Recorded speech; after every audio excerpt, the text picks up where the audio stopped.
when it comes to collaborations, you like Xduppy more, you get.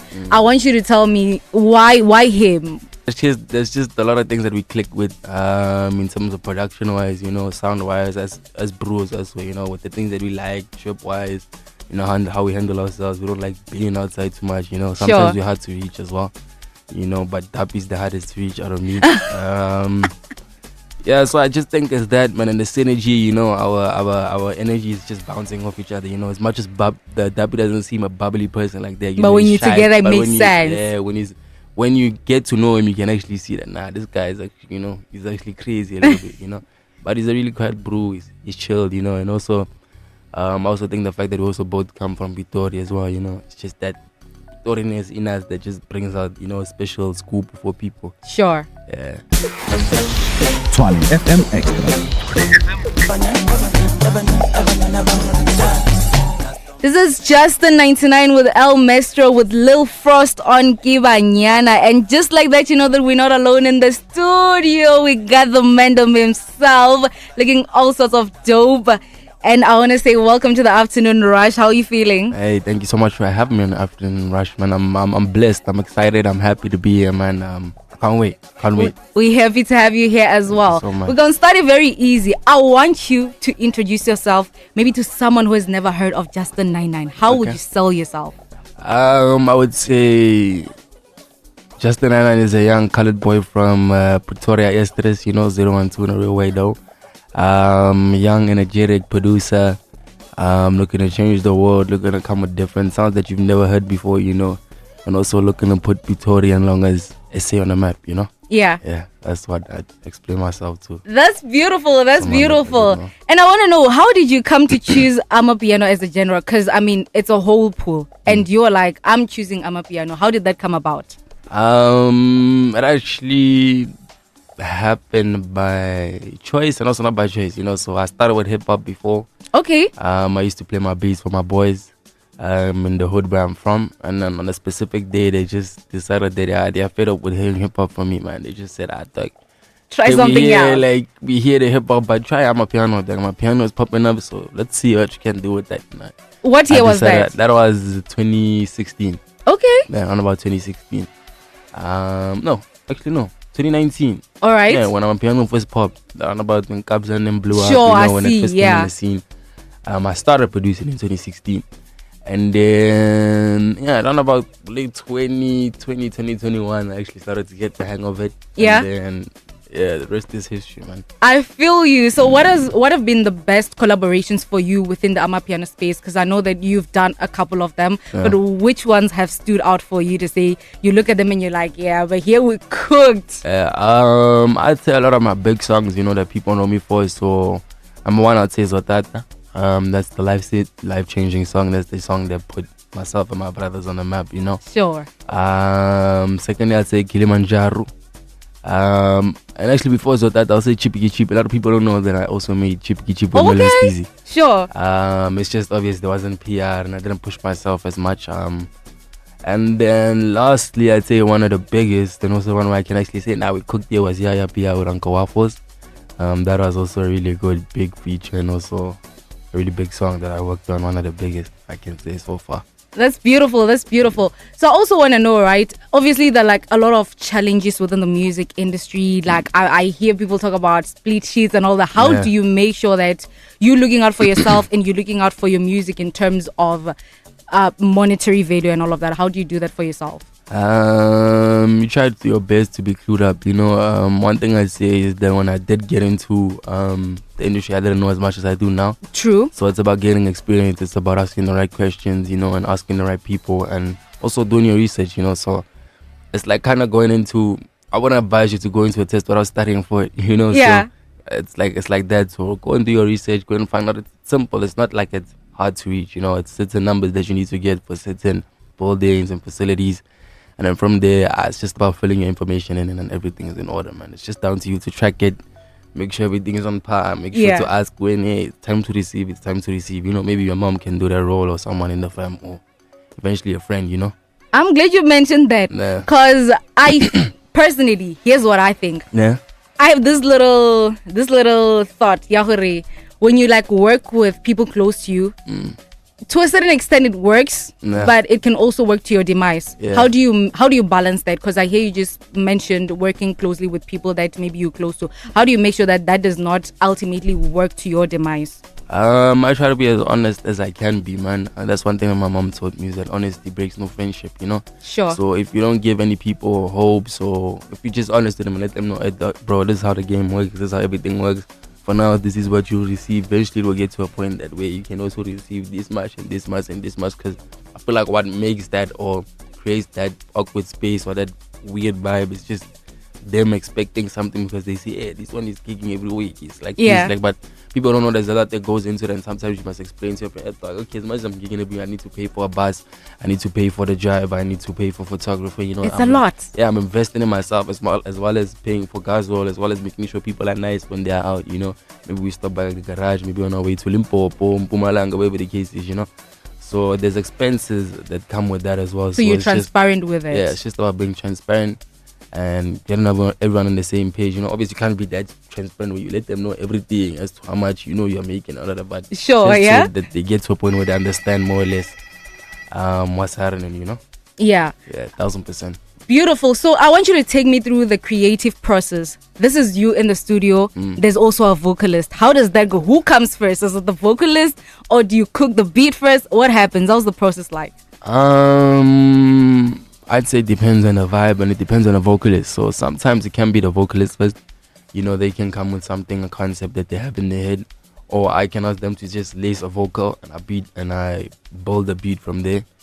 Or it can be vice versa, man. They can come in, I can just sit, can play them a couple of things. They can like what they hear. They can do something which can lead to, you know, something else. Or we just start something fresh, man. It's just the vibe and the energy that we have within the studio, you know. But also the specific person that you're working with also makes sense. You know, you need to correlate with that person's sound and, you know, their brand and what they align themselves with. You know, you can't necessarily give, how can I say, let's say back in the days you couldn't necessarily give Babalwa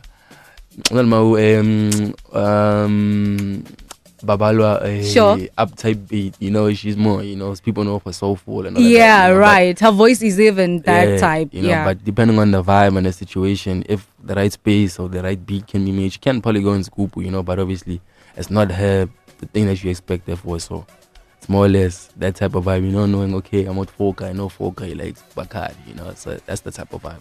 So you cater to what the vocalist usually does. You don't want to like, is it a bit tricky to like go out of the comfort zone? Are you like, do you then start overthinking, okay, what if it's not as well received as I think it's going to be? Like, would you think that will be tricky, or would you want to risk it here and there? It is like that sometimes. I feel like music as a whole is like that, you know. You never know when someone will like the song that you make, and I can love it with everything within me. True, yeah. But it's down to the people to actually say, okay, I like what you're making. And they're the ones who are streaming, exactly. So that's about it. It's not up to me at the end of the day, you know. It's up to them, you know. I can try my best, you know, to make it sound as cool as I think it is and as good as I think it can be, you know. But it's up to the people to decide, okay, you know what, actually we like this, we mess with this. Beautiful, beautiful. We're still going to continue in conversation with Justin99, and we're going to tap deeper into the song that he's here for, the Poo Poo song. And I want to hear all about it, because I want to hear how the name came about, how the collaboration came about. So make sure that you don't miss a bit, Marasha. We're still rushing you home the safest way we know how to. This is Justin99 with Xduppy on Poo Poo, and I cannot wait to hear all about it. I want you to tell me, first and foremost, how did the title come about? What does it mean? Where is it coming from? So the title comes from the fans themselves. You know, I don't know if you hear that. Poo Poo. Yeah, Poo sure. In the back. So they decided to call it Poo Poo. You know, in the comments every time we used to post it. So Dabi and I just decided, you know, why not make the name that the fans gave the song, the actual name of the song, you know? Sure. So yeah, as a little gift from us to them, as well as us giving them the song. So yeah, that's where it comes from, man. Beautiful. How did the collaboration in its entirety come about? Where is this coming from? What was going on? What is the vibe like in the stew? How did this come about? Hey man, if you guys my people that know, my fans that know, or if you've seen a lot of interviews of me, a lot of the times they've asked me who do I feel like I collab with the best, or it's more easy to collab, and I've always said that, Sure. But how the song came about, he just called me on a random day, like any day like today, he'll call and said, "What are you doing?" Like, no, I'm not busy with anything, It's like, let me pull up. He was playing FIFA there on the couch there in the living room. I was in studio. I'm not far away from him, busy there with the beat, the poo-poo beat, starting it there, what, until he had the bass line. I stopped FIFA, he came to me, he's like, boys, and you know what? Let me touch here. This one is too much, boys, and let's move. He came, added more sounds, came home with the poo-poo level, went on, added more bass line, more snares, he added doing his part. I came again, added my stuff. And then the song was finished, man. After that, we went to the gym. While we were gymming, we were playing the song the whole time. And we just realized, and in that time I was gymming, that the song is actually a hit. It's a hit. Low key, man. So yeah, not even low key, high key. I'm telling you, like it is it. Like you cooked here. And what do they call this type of amapiano songs? Because it's less vocals but more gungu. It's instrumental, yeah. They call them instrumentals. Yeah. Because I've always wondered, I'm like, okay, then why do they call this ones? Because I know there's what you call private amapiano, there's dance amapiano. So I would always wonder, what exactly is this one called? So I feel you. You also touched on the fact that when it comes to collaborations, you like Xduppy more, you get.